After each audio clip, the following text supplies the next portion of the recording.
We've learned today already that branding is a complicated thing, and Detroit is a very good example of that. Because you've got to be a certain age, and I see a number of people here are, to remember when Detroit had a brand that was, that few cities in the nation equaled. The word Detroit, like Washington, stood for something until roughly the end of the 1960s. And of course, for Detroit, in Detroit's case, it was automobiles.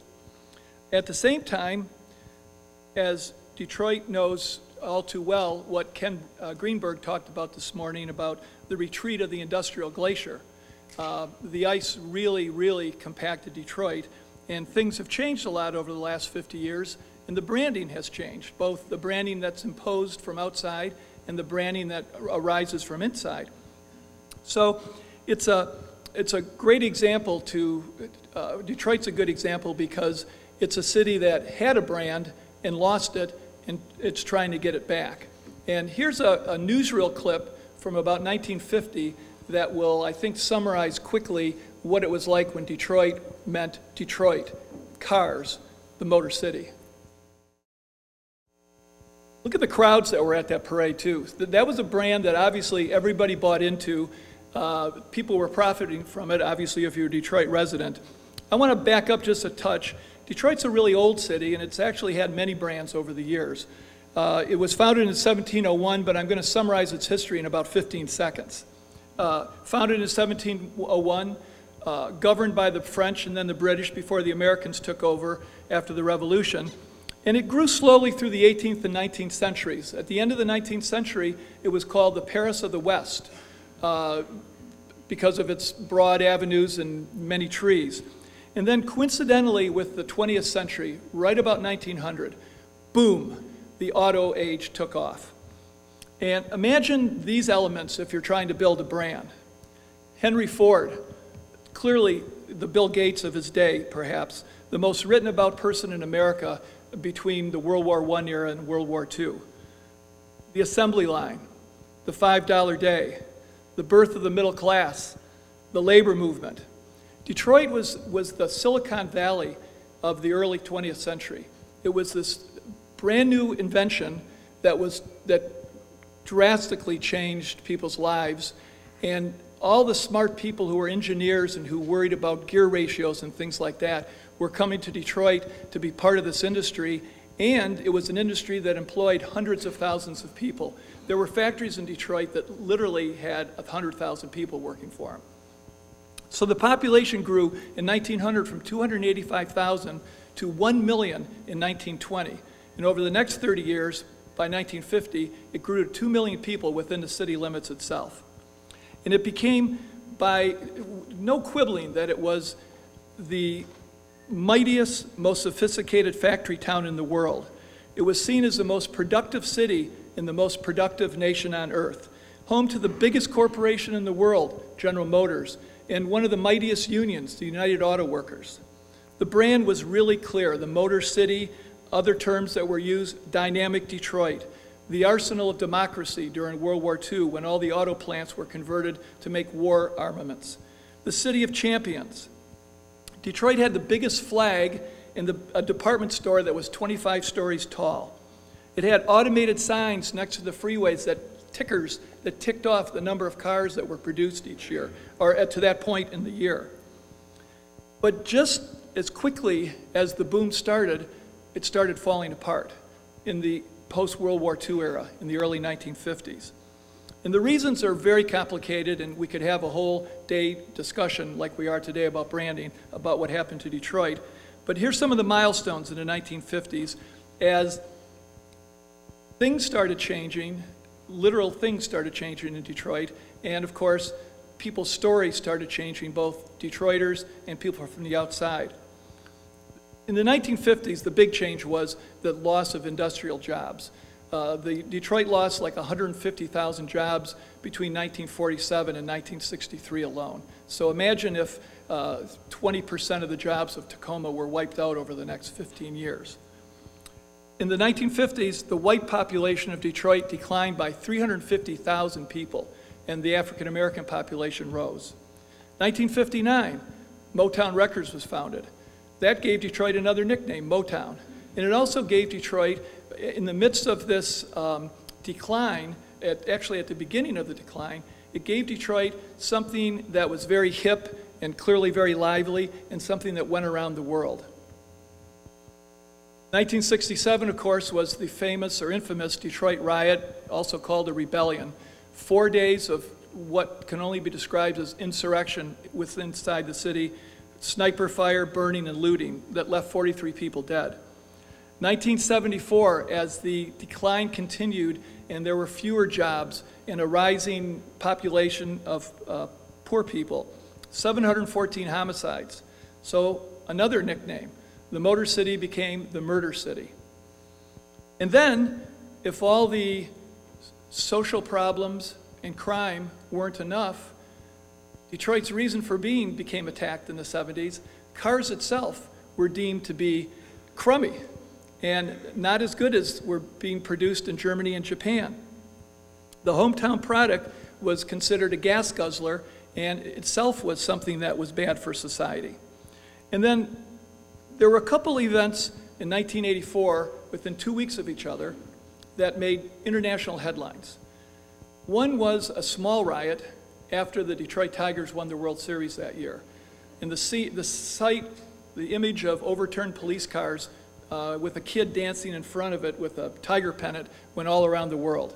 And then 2 weeks later, an outbreak of arson in the Halloween period called Devil's Night, which became infamous. 800 fires were set in Detroit over a 3-day period, most of them in buildings that had become abandoned from people leaving the city. Here's another thing that goes well for branding. In 1989, a book came out with the title Devil's Night, but it was about Detroit. It was about an author by an author from New York.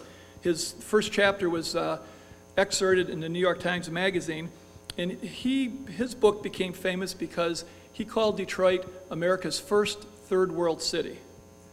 There's something to build a brand around.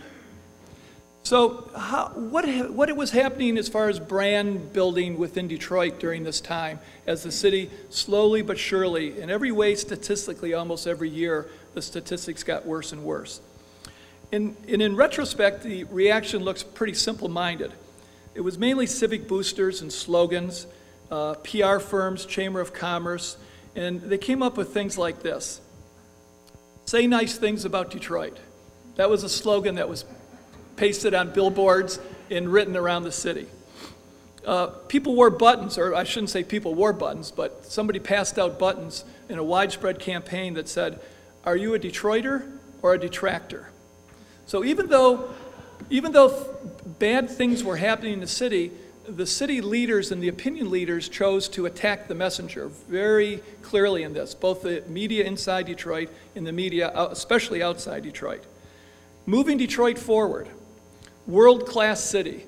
The mayor in the 90s went around constantly calling Detroit a world-class city. And there's many aspects of Detroit that are world-class. It's a major league sports town. Obviously, the automobile industry hasn't gone away. There's a beautiful museum, a tremendous orchestra. So anyways, also in the 70s, when they started putting up new city limit sign that said Detroit, founded 1701, the Renaissance city, kind of like Florence. Another campaign, I Believe, where various celebrities were filmed talking about how they believe in Detroit. And believe it or not, a slogan that also received some international publicity, "Do it in Detroit." And then we got another video that I want to show that this was done by a TV station, and the two main characters that are fighting over a Coney Island, which is a hot dog with chili and mustard and onions on it, is the then mayor of Detroit, Coleman Young. He'd be the older gentleman, African American with glasses, and then the guy he's fighting over the dish with is one of the leading anchors in town who worked for the TV station that did this video. But this sort of encapsulates the efforts at branding Detroit in this era, in the 70s. At the same time, in the 70s and 80s, image makers were trying to portray Detroit, both inwardly and outwardly for tourists, as sort of Chicago light. But that went nowhere because Detroit actually sits midway between two of the greatest cities in the continent, Toronto and Chicago. So Detroiters have been to Chicago many times, in Toronto, and that rang false, and trying to pretend that Detroit's struggle against crime and these social problems and deindustrialization weren't taking place just didn't seem real to people. Then things got worse. In 2001, Detroit elected a 31-year-old mayor who, on the surface, was pretty hip. His name was Kwame Kilpatrick. He wore an earring. He was called America's first hip-hop mayor, and he added a certain sense of pizzazz to Detroit. He was in office for 6.5 years, and he's now serving 28-year prison sentence for corruption. So he didn't help Detroit at all. In 2008, the auto companies declared bankruptcy. And right about this time, a couple books came out by artists, photographers, that focused on something that was reaching critical mass in Detroit because of the decades of disinvestment and decline. And that is the ruins of Detroit. The fact that there were these huge factories and buildings that had fallen into ruins. And while they interested some people, obviously other people thought they were something that shouldn't be discussed. They certainly wasn't the city putting its best foot forward. But the whole idea of ruins in Detroit became not only literally an image, but it became a thought in people's minds, a meme, if you want to put it that way. There was a sense that Detroit had reached this advanced stage of decomposition. And that's not putting it too strongly either, because of the nature of this dying city, and this city that parts of it had died. And then, of course, last summer, bankruptcy. Detroit declared bankruptcy, the largest city ever to do so, and $18 billion in debts and 100,000 creditors, including all the former living employees of the city. So here's where Detroit was at in the last couple of years as far as its brand goes, this next video. It's the very beginning of a BBC documentary. They sent a guy, a cinematographer named Julian Temple, to Detroit. He was famous in Britain and around the English-speaking world for the music videos he had done. So he's a very accomplished guy, huge budget, and they did about an hour-and-a-half long movie on Detroit that showed quite frequently in Britain, where Detroit and Detroit's music is very popular. So you are about to witness the very exciting story of a city and its people. This was the mayor during the riot. It will be an adventure that will open new sights in familiar surroundings. You can ride around Detroit for hours and just see scenes of devastation. It's just like there was a war and they didn't do any rebuilding. They didn't clean out the carnage. Oh, it's a mess, man. Welcome to Detroit, goddammit. Wonderful. Shit. How'd you like to work for the Visitors Bureau? So, but yet, something interesting started to shift in the last 10 years or so in Detroit. And the story, especially that some people started telling about Detroit from the outside, started changing, because despite the decline, Detroit continued to be still a big city. It's still more populous than Seattle even today, but it's lost 1.3 million people over the last 50 years. But it still remained home to a lot of creative people, especially in music and in art. And in 1997, Spin magazine put out a book for young people, a travel book for America. And it was one of the first to notice what has become a theme in the last 15 years or so, that there's a lot of offbeat fun, and Detroit can be an interesting place. Here's a couple things they said. Quote, "Detroit has a public image problem. There's never a shortage of artful photographs of the urban decay that has plagued the city since the riots. Yet in that same 25-year time span, Detroit has made more seminal contributions to American music than just about anywhere else. Aside from adding a healthy dose of badass credibility to anything and anyone coming from there, Detroit's multifold problems have actually aided the growth of the city's diverse and ever-growing underground. So people started noticing that something was going on, and that actually spread upwards to the thought leaders.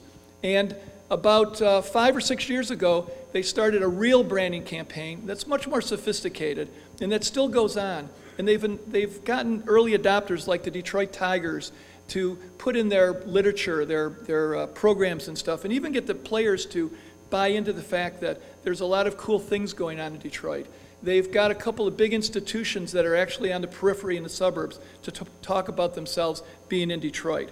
And I want to play one more video that sort of shows how that came together, that they're stressing the things that actually do exist in Detroit. There's coolness in Detroit, there's opportunity, there's style, there's soul, there's imagination going on. And that kind of came together in the ad that Chrysler put out at the Super Bowl 3 years ago. And we'll play that. This is the Motor City. And this is what we do.